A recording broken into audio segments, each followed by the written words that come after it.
My name's Nathan Miller, and I'm 24 years old. I moved to a small town a few months back, hoping for a quiet place to start fresh. I found an old apartment in an older building, tucked away in a neighborhood that seemed still and almost forgotten. The rent was cheap, the rooms were spacious, and I figured I'd finally found a bit of peace. But I was wrong. It didn't take long to notice my upstairs neighbor, Harriet.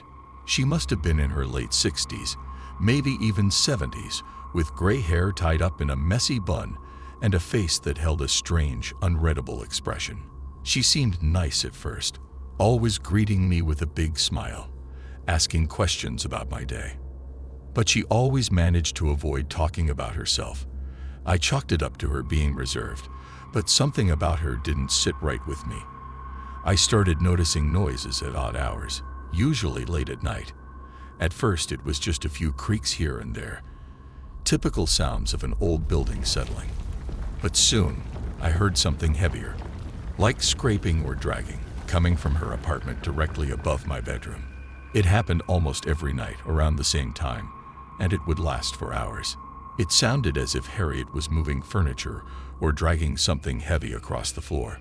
I thought about going up to ask her, but the hours were so late, and it seemed awkward.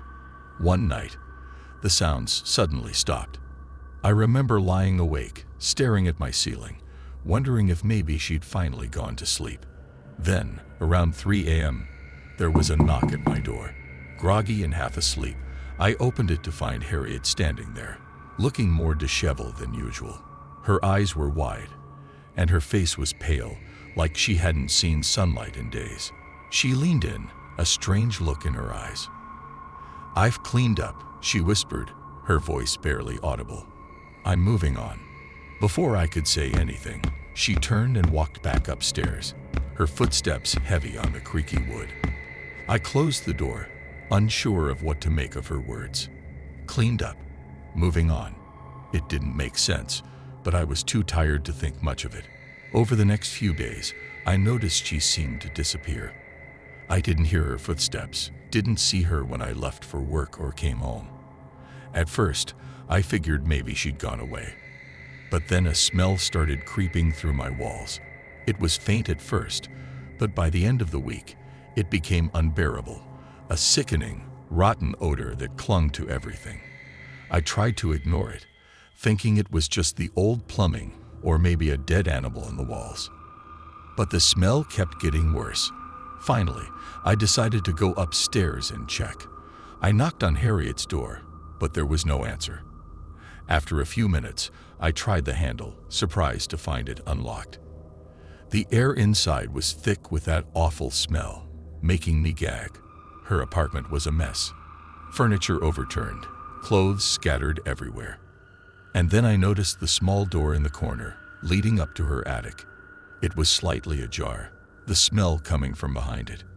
I hesitated but found myself slowly walking up the stairs, covering my nose against the stench. At the top, I saw a small, dimly lit room, mostly empty except for an old trunk in the corner. The trunk was padlocked, but it looked old and rusted, like it hadn't been touched in years. I don't know what came over me, but I found myself picking up a metal bar from the floor and prying the lock. With a loud creak, the trunk lid opened. Inside was something I'll never forget. Inside was a body, wrapped in stained sheets. The smell hit me like a punch, and I stumbled back, barely able to breathe. It looked old, like it had been there for months, maybe even longer. I rushed back down the stairs, slamming the door behind me, heart pounding, my mind racing with 1,000 questions. I called the police, and they arrived within minutes, searching the entire apartment. But Harriet was nowhere to be found. She had vanished, leaving no trace of where she'd gone. The police couldn't tell me much about the body, other than that it had been there for quite some time. They asked if I knew anything about Harriet, but all I could tell them was about the strange sounds, her late-night visit, and her eerie words. "It's likely she'd been hiding it there for years," one of the officers told me, his face grim. "And when she told you she'd cleaned up, she might have been saying goodbye." That night, I lay awake, haunted by her words and the image of that body in the trunk. I couldn't shake the feeling that I'd lived under the same roof as something far more sinister than I'd ever imagined. Harriet was gone, but the memories of those late-night sounds and her cryptic message still lingered, an invisible shadow in my mind. I moved out a week later, but no matter where I go, I can still hear that scraping sound in my nightmares.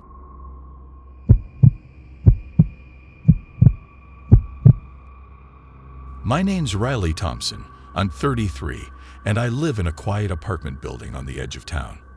I moved here a few years back for the privacy, and for the most part, it's been peaceful. I work as a software developer, usually coming home late and keeping to myself. But last month, I got a new neighbor, Theo. I didn't know much about him except that he was quiet, maybe around my age, and he'd only moved in recently. I never saw him during the day, and we never talked. Just a quick nod when we passed each other in the hall. One evening, I came home to find an old leather-bound journal lying on the floor just outside my door.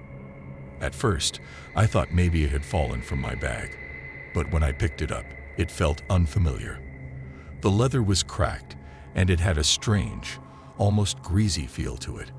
I thought about knocking on Theo's door to see if it was his, but his lights were off, and I figured I'd leave it with him later. Out of curiosity, I opened it, skimming through the first few pages. The handwriting was neat but small, crammed tightly into each line, and I quickly realized this wasn't a regular journal. The entries were disturbing. The first few pages detailed break-ins at various apartments around the building. Things like 1A locks bypassed and 4C entry gained, subject unaware. I felt a cold chill run down my spine as I read. Whoever wrote this wasn't just jotting down notes. They were documenting crimes. But it got worse. The entries were followed by detailed descriptions of the tenants, mostly women. Page after page contained notes about their routines, what time they left for work, how often they went out, if they had guests. The writer mentioned installing hidden cameras in a few apartments, even naming specific places they hid them. Living room lamp, bedroom vent. It felt sickening to read, and I started wondering if this was some messed up prank. I was about to slam it shut when I noticed an entry toward the end. My stomach twisted as I saw my own name written there. My name, my age, my apartment number. It listed the times I left for work, the nights I stayed out late, and even noted that I rarely have guests. The last line read, "Has not noticed surveillance." My skin crawled. I hadn't noticed anything unusual, but after reading that, I felt paranoid. I looked around my apartment, wondering if there were cameras watching me. I immediately closed the journal and decided to return it to Theo's door in case it was his. But I hesitated. If this was his, that meant he'd been watching me too. The idea made me sick, but I couldn't just ignore it. That night, I tried to go to sleep, but every sound, every shadow, seemed sinister. Around midnight, I noticed something odd. Theo's lights were off, but his blinds were slightly open. I could swear I saw the outline of a person standing there, watching me from his window. I tried to convince myself it was my imagination, but the feeling of being watched only grew stronger. Unable to take it anymore, I called the police anonymously the next day. I told them about the journal, describing the entries without mentioning Theo's name, though I suspected they'd figure it out. They came that afternoon to investigate, and I waited anxiously, pacing in my apartment. After what felt like hours, they left, and one of the officers stopped by my door. He told me they found surveillance equipment hidden in Theo's apartment. Equipment that had been aimed at several different units, including mine. I felt sick. The officer didn't go into detail, but he hinted that Theo had been at it for a while, possibly even before moving into our building. Theo was evicted that same week. I never saw him again, but I couldn't shake the feeling of his eyes on me, even after he left. I searched my apartment from top to bottom, looking for cameras, but never found anything. The idea that I might have been watched for longer than I realized still makes my skin crawl. Even now, weeks later, I can't relax in my own home. Every creak in the walls, every shadow outside my window feels threatening, like maybe someone else is out there, watching, just as he had. I'll never know how much of my life he saw, or for how long he had been watching.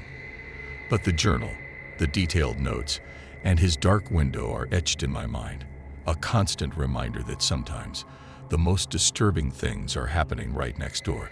Ready to feel a chill run down your spine?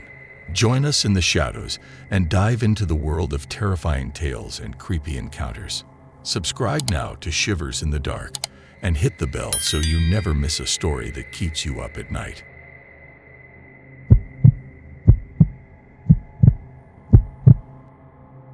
My name's Tara Jones, and I'm 28. I moved into a small, quiet apartment complex just outside the city to escape the business of downtown. I work in marketing, so my days are busy, but my nights were supposed to be my time to relax.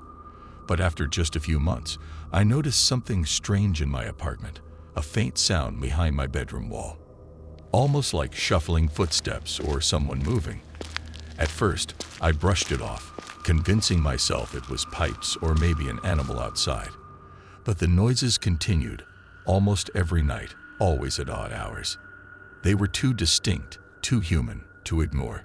It was subtle, a shuffling sound, like someone pacing slowly or dragging something behind the wall.